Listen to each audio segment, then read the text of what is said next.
Hi everyone, welcome to the channel. We are a fairly new establishment in the world of computer education online, and our goal is to not only help you build practical programming skills, but to also help you understand the concepts behind them in a really simple manner. So simple that you'd be able to teach your friends and family about it too. In our first video, we are going to look at a very useful tool that can be added to your arsenal if you're a developer or just an ordinary person who wants to experiment with their computer. Specifically, we are going to create a virtual machine, and for this, we will be using an application called Oracle VirtualBox. Yeah, there will be quite a bit of installing involved in this process, so make sure your computer can handle it and that you have adequate storage space to download all the required files. Moving on. So, if you need a quick primer about what a virtual machine is, then you may continue listening to this part. Otherwise, you may skip it because we will be covering virtualization technology in depth in a later video. So, what comes to your mind when you hear the word virtual? Virtual reality, virtual worlds. What does virtual mean? So, generally, we call something virtual when it is not physically real or not completely there. So, for example, when you say that something is virtually impossible, you would mean that it is almost impossible but not completely. Similarly, virtual reality is something that resembles or looks like the real world in some ways, either through sound or through touch or through sight, but isn't completely real. So that's why you have the VR goggles, the virtual reality goggles, through which you can see something that appears to be real but isn't. So using the same principle, what is a virtual machine? So if we consider a machine to be a computer system, like the computer or the laptop or the phone that you're watching this on, for instance, then a virtual machine is something that is like a real machine in some ways but isn't completely. Now in this picture, let this orange box be the computer. It has the hardware, which is the physical or the tangible part of your computer. For example, you have the processor and the memory and all the fans and things like that. On top of that, it has the OS or the operating system like Windows or Linux or Mac OS, which is what controls every single thing that your computer does. It's not really stacked one on top of the other like in this picture, so imagine it to be a cake sort of structure. So if the base or the sponge of the cake is the hardware and the cream on the top is the operating system, and all the decorations like the sprinkles and the fancy cherries are the applications being things like Microsoft Word or Google Chrome or things that you basically click to open and run. Then that's how you can liken it to a cake. Each layer needs the layers below it to stay stable.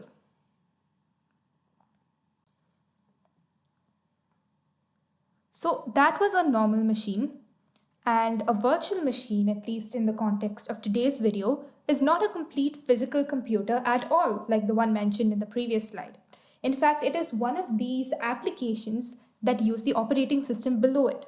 But the interesting thing that makes these applications different from normal applications like Word or Chrome is that they simulate an actual computer system. That is, each of these boxes, how many ever virtual machines you choose to create, will each have its own personal operating system and can run its own applications, but it will not affect anything in your main system or in your actual computer. It's like its own personal bubble. And the cool thing is that the virtual machine's operating system doesn't even have to be the same as your own. If your computer is a Windows system like mine and you want to, for some reason, try out a Linux operating system, maybe to test some funky code or just to learn more about it, then this is an excellent way to get that experience without the commitment that you would need to put in ordinarily.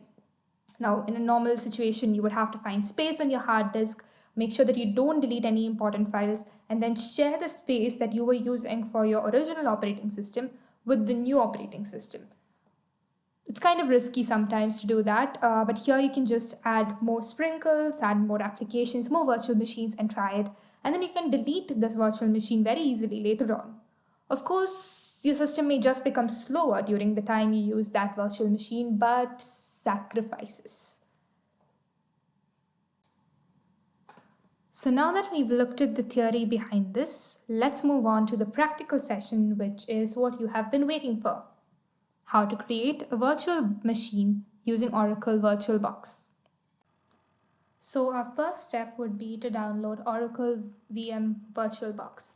Now I already have it on my system, so I will just tell you what to do, and you should be able to do it very easily on your own. So the first step, type Oracle VirtualBox into your Google search bar, go to their official website, where you can then go to downloads, and then you can find an exe or an executable distribution by clicking on whichever one of your operating systems is compatible. So if you are using a Windows system on your computer, you would click Windows hosts and you would get an installation file that should appear at the bottom of the screen over here. When you click that, it will start up the installer, and then you have to proceed with all the default selected options, and then just finish the installation. Do not change anything when you are installing it. Okay, good. Okay, so the next step would be to actually create the virtual machine. So the first thing is you go to your shortcut, which has your Oracle VM VirtualBox icon on it. The next thing that you do is you create a new virtual machine, right? So what you have to do is you give your virtual machine a name. It can be any name, right? So for example, I'm naming mine test cake 123.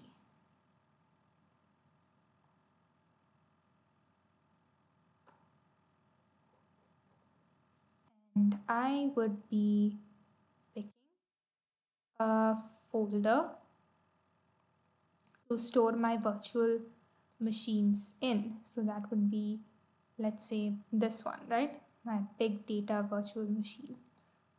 And then I want to create, let's say, a Linux or an Ubuntu virtual machine on my system. It can be a 64-bit, 32-bit, whichever it is, right? Now, next thing is we need to look at the memory size. Now, by memory, they do not mean the storage space. There is a difference. The memory or the random access memory or the RAM space is what is going to be used by your computer to access things really quickly and to process all the most immediate and the most current calculations. So especially when you're using things like Google Chrome, for every single tab that you open, more memory gets consumed.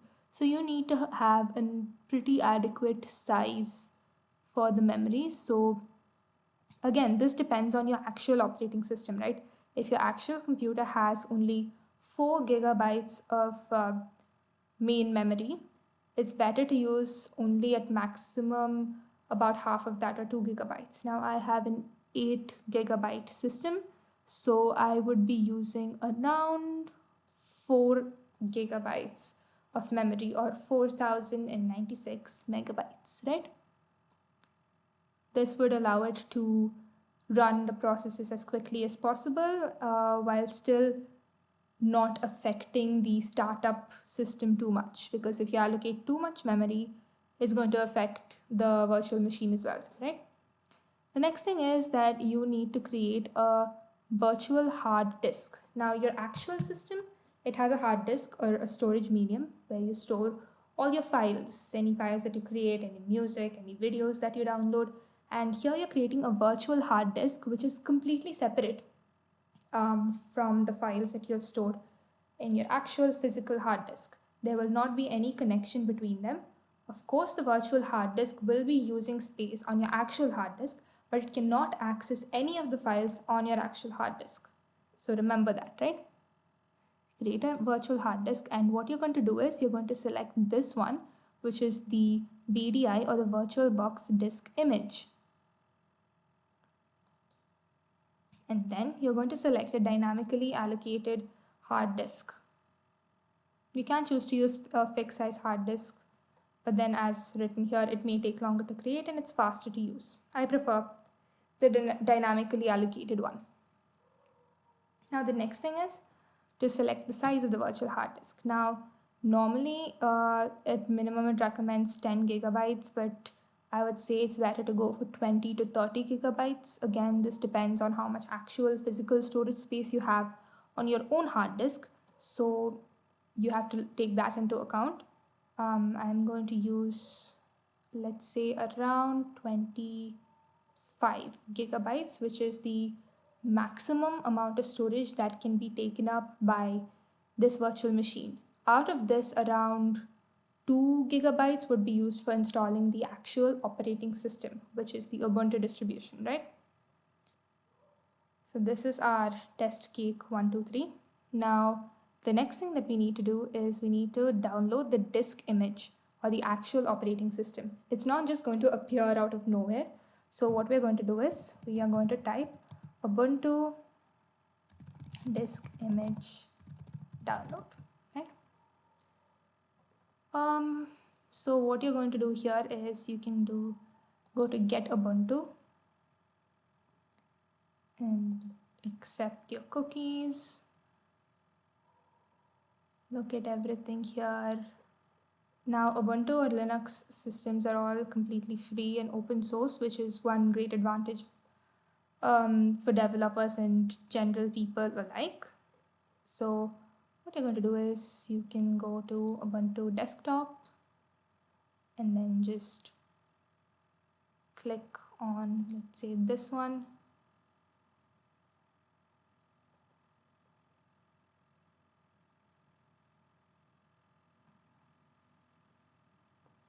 And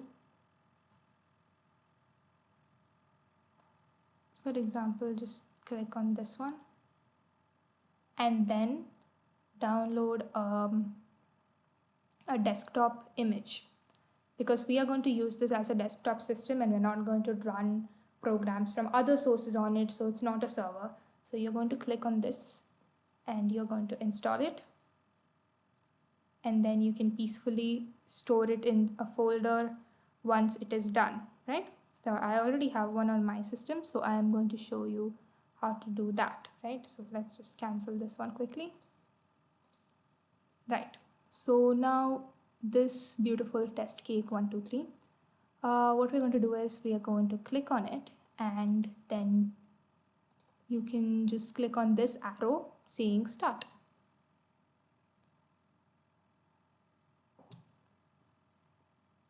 Let's wait for it to start up.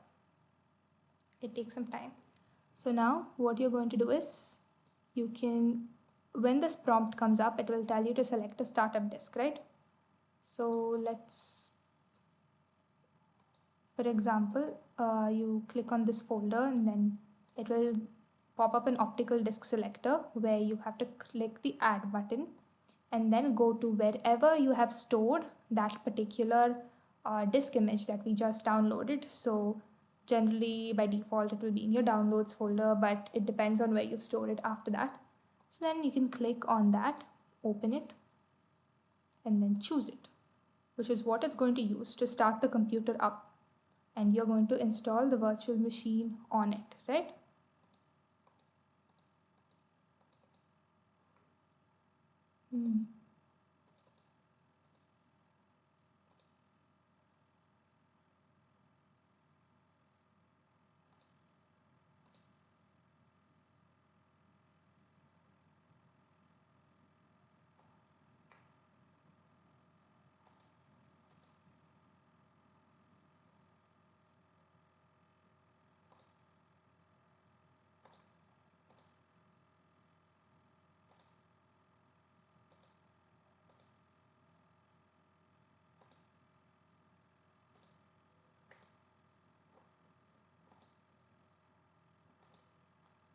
This is kind of posing a problem right now, which sometimes happens initially. So what we can do is we can power off this machine. You can also go to settings and then go to storage, and we have this controller over here. Good. And then we can just try starting it again.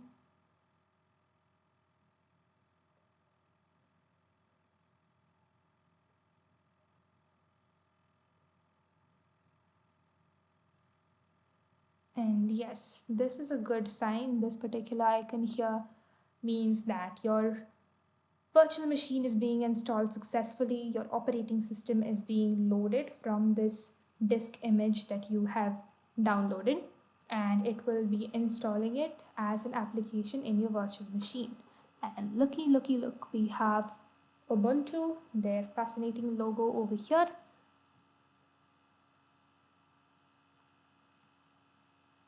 Let it load. It's loading. Very slowly, might I add. This is not a problem.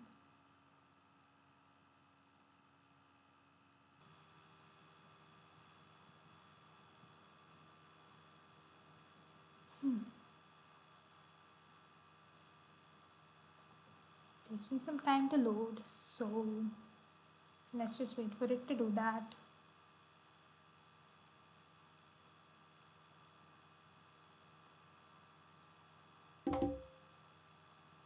And that's the sound it's supposed to make when it loads.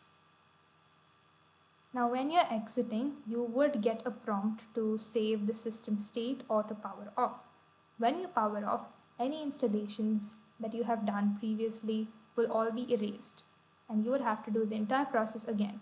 So what you would have to do if you want to keep all the files on this virtual machine is just to save the machine's state, right? So over here, what you do is you install Ubuntu. Now what happens here is that Ubuntu is only going to be installed within the container that is being created for your virtual machine. It is not going to be installed anywhere alongside your physical operating system. So you don't have to worry about partitioning your hard disk or about it overwriting anything, because this is in a separate bubble on your hard disk, right? Choose the keyboard layout you are most comfortable with. If you're just used to the English keyboard layout, you can just leave it like this. Click continue. Perform a normal installation. Click continue.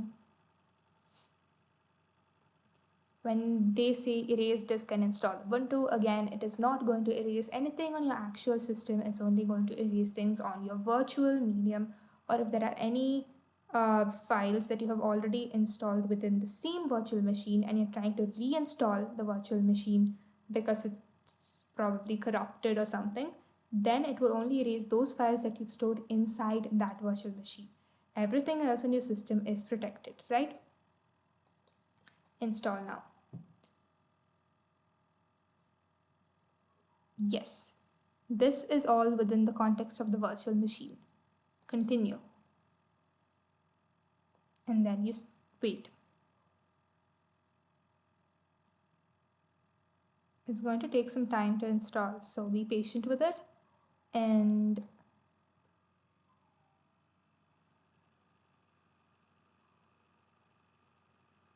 also select the time zone. So this will automatically detect the time zone that you are in. I am in India right now, so it will detect that. Depending on the country that you're in, you can click whichever time zone you are. That will set the clock.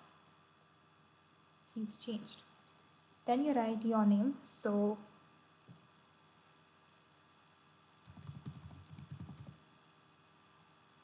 you can create a test, a username of any sort, and then create a password. You can choose if you don't want to remember your password all the time. You will need to pick login automatically, otherwise you can require your password to log in. Now while logging in automatically, we save you the hassle of having to log in with a password each time. It is best to make a note of your password somewhere else, because if you are using the Linux terminal, it will be very important for you to remember your user password there.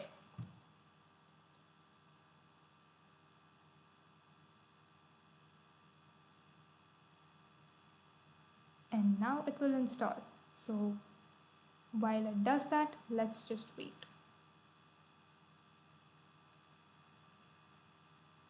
Keep waiting until you get the desktop, which I will show you subsequently.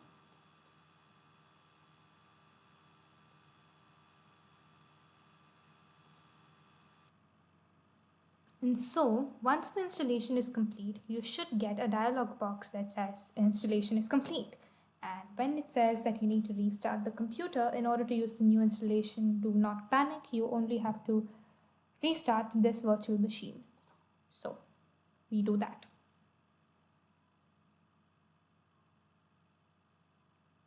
It's going to restart slowly. You just press enter after this, and it's going to boot your system once again.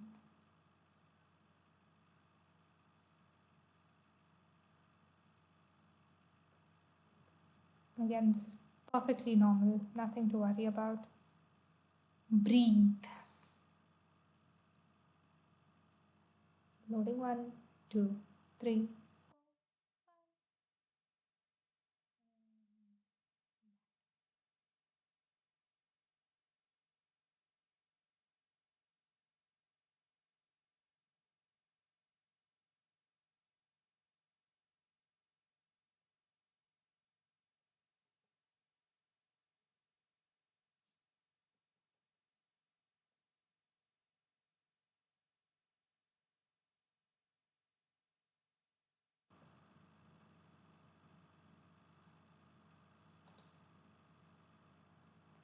You click on it a few times if it helps. Then you just click on this, type in that password, sign in. And now let's wait until we get the desktop or the graphical user interface that makes the desktop possible.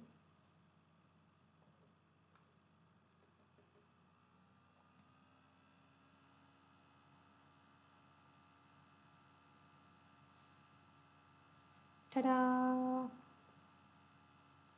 Okay. And click through all of this. Nothing really necessary around here. Fun shortcut to use if you plan to be a Linux developer or Linux experimenter. One thing that you really do have to use is the terminal. So on your keyboard, on your actual physical keyboard, press the control button, keep holding it, press the alt button, keep holding it, press the T button. This would come up with the terminal.